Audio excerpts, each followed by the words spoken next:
to Samir Patel Public School. How are you, friends? Today we see chapter 11 of 6th class science, light, shadows and reflection. Watch the video from start to end. If you like the video, then please like and share.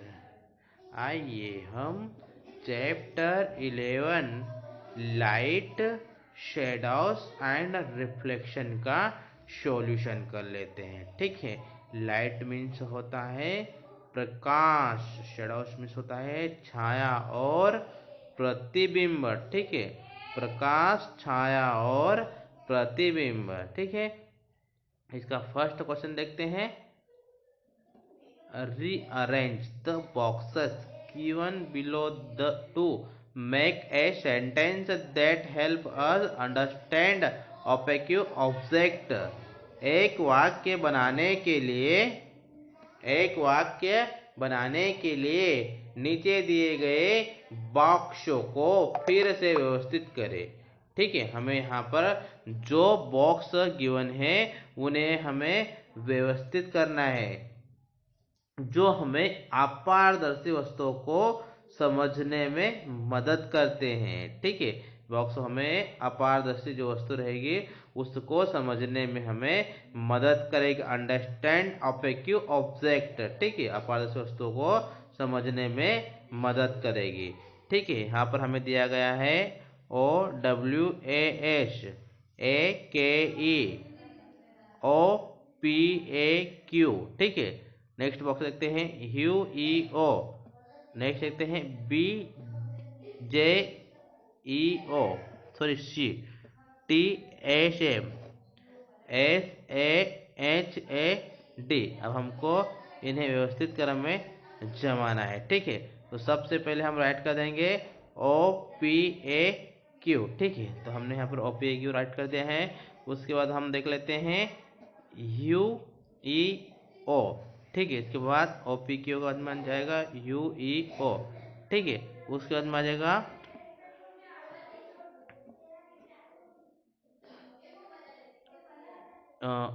BGEC। ठीक है, उसके बाद में आ जाएगा TSM। ठीक है, उसके बाद में आ जाएगा AKE। ठीक है, हमने कर दिया है SHAD। उसके बाद यह कर दिया है, उसके बाद में WAS। ठीक है, इस प्रकार से आपको भी व्यवस्थित क्रम में जमाना है बॉक्सेस को। ठीक है, नेक्स्ट क्वेश्चन देखते हैं। Question number 2, classify the object और materials given below as opaque, transparent of, translucent and luminous और नॉन ल्यूमिनस। ठीक है, नीचे दिए गए वस्तुओं या सामग्रियों को अपारदर्शी, पारदर्शी या पारभासी और चमत्कार या गैर चमत्कार के रूप में वर्गीकृत करें। ठीक है, एक बार फिर से समझिएगा कि जो वस्तुएं हमें नीचे दी गई हैं उनको अपारदर्शी, पारदर्शी या फिर पारभासी और चमकदार या गैर चमकदार के रूप में वर्गीकृत करना है। ठीक है, हमें चमकदार या गैर चमकदार के रूप में हमें वर्गीकृत करना है, अलग अलग भागों में बांटना है। ठीक है, air, water, a piece of rock, a sheet of aluminum, a mirror, a wooden bark, a sheet of polythene, a CD, smoke, a sheet of plain glass, fog, a piece of red hot iron, an umbrella, a lighted fluorescent tube, a wall, a sheet of carbon paper, the flame of a gas burner, a sheet of cardboard, a lighted torch, a sheet of cellophane or wire mesh, kerosene stove, sun, firefly, moon। ठीक है, ये सारे हमें वर्गीकृत करना है सारे वस्तुओं को। ठीक है, फर्स्ट में हमें दिया गया है ओपेक ऑब्जेक्ट। फर्स्ट में हमें दिया गया है ऑब्जेक्टिव ऑब्जेक्ट मतलब होता है अपारदर्शी वस्तुएं। अब हमें इसमें से देखना है कि अपारदर्शी वस्तुएं कौन कौन सी है। ठीक है, तो यहाँ पे हमने देखा था ए पीस ऑफ रॉक। ठीक है, ए पीस ऑफ रॉक मतलब चट्टान का एक टुकड़ा। अ पीस ऑफ रॉक चट्टान का एक टुकड़ा। उसके बाद में देखते हैं अ शीट ऑफ एल्यूमिनियम, एल्यूमिनियम की एक sheet. A sheet of aluminium, aluminium की एक शीट। उसके बाद में देखते हैं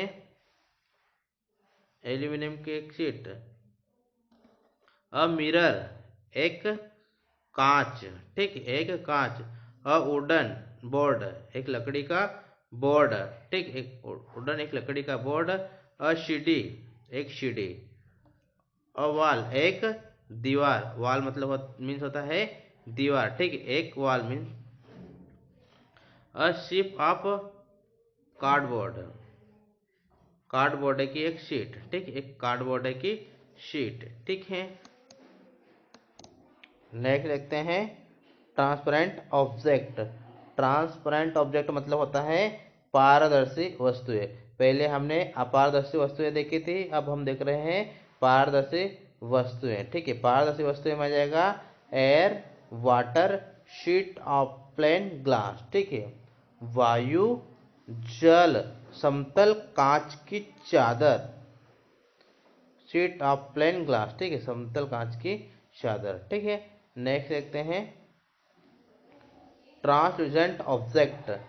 ट्रांसलूसेंट ऑब्जेक्ट मीन्स होता है पारभासी वस्तुएं। अब पारभासी वस्तुएं देख लेते हैं। इसमें अ शीट ऑफ पॉलीथीन, पॉलीथीन की एक sheet. A sheet of polythene, polythene की एक शीट। स्मोक, स्मोक मीन्स होता है धुआं, स्मोक मीन्स होता है धुआं। फॉग, फॉग मीन्स होता है carbon. A sheet of sorry fog means fog होता है a sheet of carbon, carbon paper की एक शीट। ठीक, a sheet of carbon paper, carbon paper की एक sheet. A sheet of cellophane. ठीक, एक शीट होती है केलोफोन की। ठीक है, तो एक बार फिर इसको देख लेते हैं। ट्रांसपेरेंट ऑब्जेक्ट मीन्स होता है पारभासी वस्तुएं। पारभासी वस्तुएं में आ जाएगा अ शीट ऑफ पॉलीथीन, पॉलीथीन की एक शीट। स्मोक मीन्स होता है धुआं। फॉग मीन्स होता है कोहरा। अ sheet of carbon, sheet carbon paper, carbon paper की एक sheet. A sheet of cellphone. ठीक है, सेलोफोन की एक शीट। ठीक है, नेक्स्ट देखते हैं luminous object. Luminous object means होता है चमकदार वस्तुएं। ल्यूमिनस ऑब्जेक्ट मीन्स होता है चमकदार वस्तुएं। चमकदार वस्तुएं में आ जाएगा a piece of red hot iron, लाल गर्म लोहे का टुकड़ा। A piece of red hot iron, लाल गर्म लोहे का एक टुकड़ा। अ लाइटेड फ्लोरेसेंट ट्यूब, एक हल्का fluorescent tube. The flame of a gas, gas burner की लो, गैस बर्नर की लो। ठीक है, अ लाइटेड टॉर्च, एक हल्की मशाल। सन धूप। फ्रीली केरोसिन स्टोव, जुगनू केरोसिन स्टोव। ठीक है, जुगनू केरोसिन स्टोव। नेक्स्ट देखते हैं नॉन ल्यूमिनस ऑब्जेक्ट, गैर चमकदार वस्तुएं। नॉन ल्यूमिनस ऑब्जेक्ट, गैर चमकदार वस्तुएं।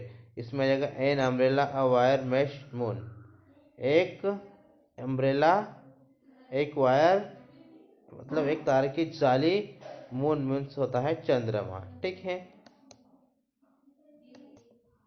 क्वेश्चन नंबर थर्ड देखते हैं can you think of creating a shape that would give a circular shadow if held in one way and a rectangular shadow if held in another way.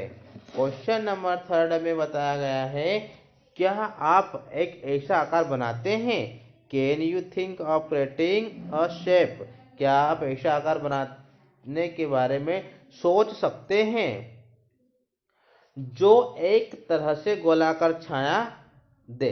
ठीक है, जो एक तरीका से कैसा देता है? Circular circular shadow. Shadow means होता है छाया। ठीक है, जो एक तरह से गोलाकार छाया दे, और एक आयताकार छाया, और एक रेक्टेंगल शेडो। ठीक, और एक आयताकार छाया दूसरे तरीके से रखी जाए, दूसरे अनदर वे। ठीक है, दूसरे तरीके से रखी जाए। तो क्वेश्चन को एक बार फिर समझ लीजिएगा। क्या आप एक ऐसा आकार बनाने के बारे में सोच सकते हैं?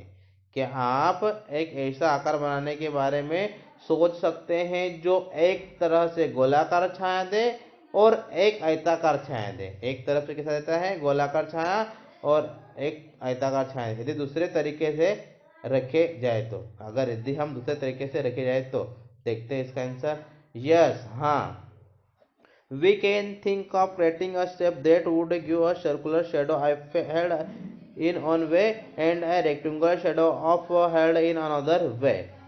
हम एक ऐसा आकार बनाने में सोच सकते हैं। We can think of creating a shape, हम एक ऐसा आकार बनाने में सोच सकते हैं जो एक तरह से गोलाकार, ठीक है, जो एक तरह से कैसा होता है? सर्कुलर, और एक तरह से कैसा होता है?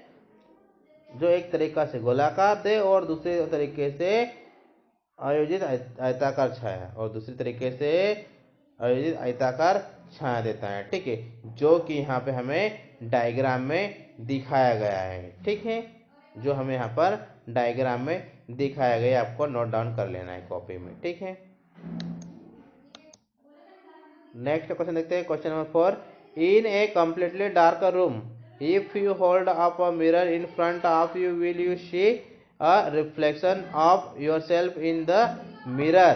क्वेश्चन नंबर 4 में बताया गया है, एक पूरी तरह से अंधेरे कमरे में, एक पूरी तरह से अंधेरे कमरे में यदि आप अपने सामने एक दर्पण रखते हैं, if you hold up a mirror in front of you, यदि आप अपने सामने एक मिरर रखते हैं, तो आप दर्पण में खुद का प्रतिबिंब देखेंगे। You see a reflection of yourself in the mirror, तो क्या आप दर्पण में खुद का प्रतिबिंब देखेंगे? क्वेश्चन को एक बार फिर से समझिएगा। इन ए कंप्लीटली डार्क रूम, एक पूरी तरह से अंधेरे कमरे में, एक पूरी तरह से कंप्लीटली अंधेरे कमरे में, if you hold up a mirror in the front of you, यदि आप अपने सामने एक दर्पण रखते हैं, यदि आप अपने सामने एक दर्पण रखते हैं, will you see a reflection of yourself in the mirror, तो क्या आप दर्पण में खुद को प्रतिबिंब देखेंगे? इसका आंसर आ जाएगा नो, नहीं। In a completely dark room, पूरी तरह से अंधेरे कमरे में, in a completely dark room, पूरी तरह से अंधेरे कमरे में, we can not see our right, हम अपनी दाईं ओर left inverted image in the mirror, बाईं और उल्टी इमेज को मिरर में नहीं देख सकते हैं, मिरर में नहीं देख सकते, because there is no source of light, क्योंकि प्रकाश का कोई स्रोत नहीं है। Because there is no source of light, क्योंकि प्रकाश का कोई स्रोत नहीं है। ठीक है, एक बार आंसर को फिर से देख लेते हैं। No in a completely dark room, नहीं पूरी तरह से अंधेरे कमरे में, we can not see our right, हम अपनी बाएं, लेफ्ट इन्वर्टेड इमेज, दाई उल्टी इमेज को दर्पण में नहीं देख सकते हैं, दर्पण में नहीं देख सकते हैं क्योंकि प्रकाश का कोई स्रोत नहीं है, इसलिए हम दर्पण में नहीं देख सकते हैं। ठीक है।